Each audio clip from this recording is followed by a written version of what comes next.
On a tense Saturday evening in Haifa, the families of Israeli captives held in Gaza gathered at Horev Square, united by a single urgent demand: the safe return of their loved ones through a prisoner exchange.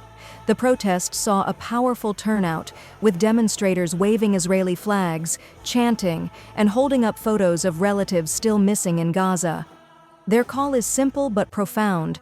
They want Israel to agree to exchange around 2,000 Palestinian prisoners for the release of all Israeli captives, as outlined in the first phase of a recently announced peace plan.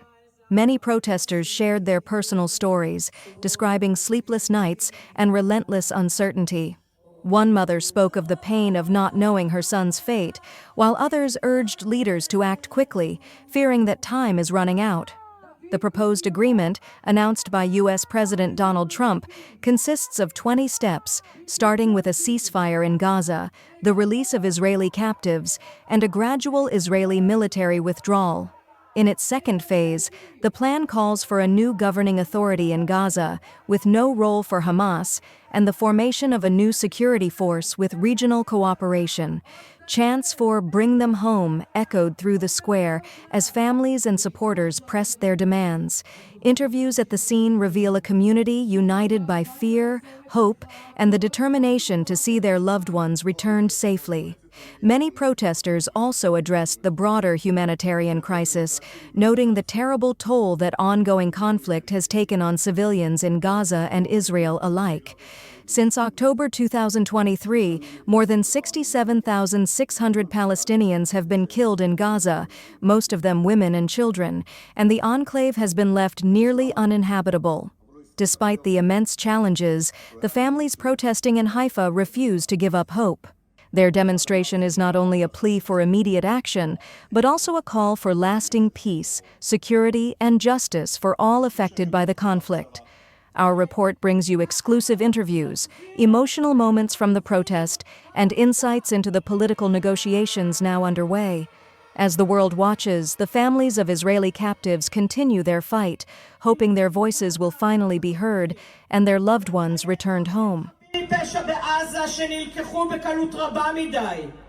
אדם על הידיים של ממשלת הדמים. אין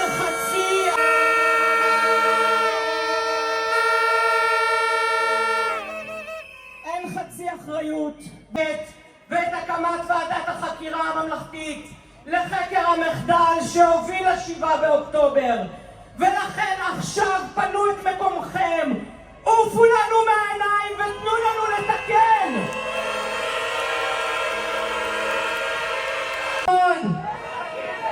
תמיר אדר! תמיר נמרודי! את כולם! את כולם! Yes, so in general we could say we're pretty hopeful after 2 years of war. It seems like there's a path forward. For a deal, bringing home the hostages and stopping the war. That's on the one hand. On the second hand, we still have to deal with a lot of work that this government is leaving to us as the citizens. We need to rebuild Israel, essentially, after what happened here. We have no faith and no trust in the current government.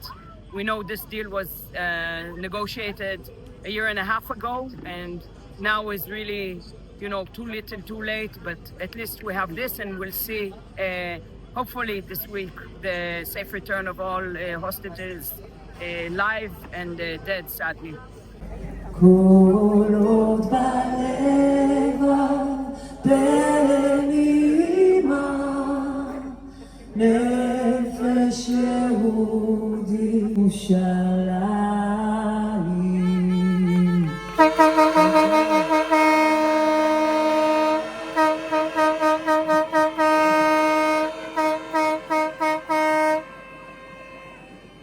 והאמת שמנסים לטשטש עכשיו היא שדעת הקהל, הרחוב והציבור הם שדחפו את הממשלה ועזרו להשפיע על נשיא ארצות הברית לסגור את העסקה.